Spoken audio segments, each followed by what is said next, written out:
Из-за давления современного мира Šodienas pasaulēs un sabiedrības spiediena dēļ современное общество воспринимает добрачную чистоту mūsdienīgā sabiedrība uzskata pirmslaulības tīrību как свод запретов, kā aizliegumu kopumu, который mешает человеку жить, развиваться. kuri traucē cilvēkam dzīvot, attīstīties. И мир сегодня все более и более пропагандирует безнравственность. Un šodienas pasaule vairāk un vairāk propagandē negantību Под видом свободы, в кавычках, zem lozunga brīvība.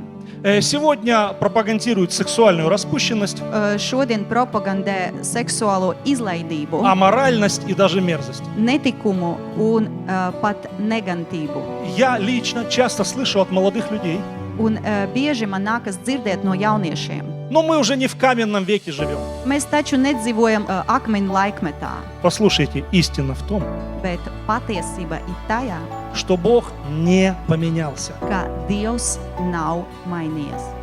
И Его Слово не поменялось. Un viņa vārds nav mainījies. И разрушающая сила греха, молодые люди, Он- не поменялась. Un grēka graujošs spēks arī nav mainījies. И также жизнь в святости, она тоже не поменялась. Un arī dzīves svētuma arī nav mainījies. И святость и непорочность, Un svētums un nevainība, которые в будущем принесут вам великое благословение, kuri atnesīs jums lielu svētumu, тоже не поменялась. arī nav mainījies. 1 Коринфянам 6, 18. 1. korintiešiem 6:18. Молодые люди, слушайте.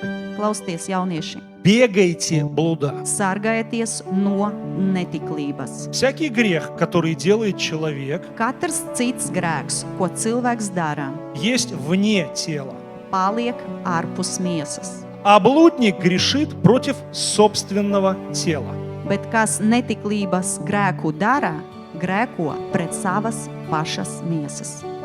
Послушайте, прошло 2000 лет, как этот стих был написан. Pagāja 2000 gadi, kad bija uzrakstīta šita vēstulē, Но он все еще актуален. bet tas joprojām ir aktuāli.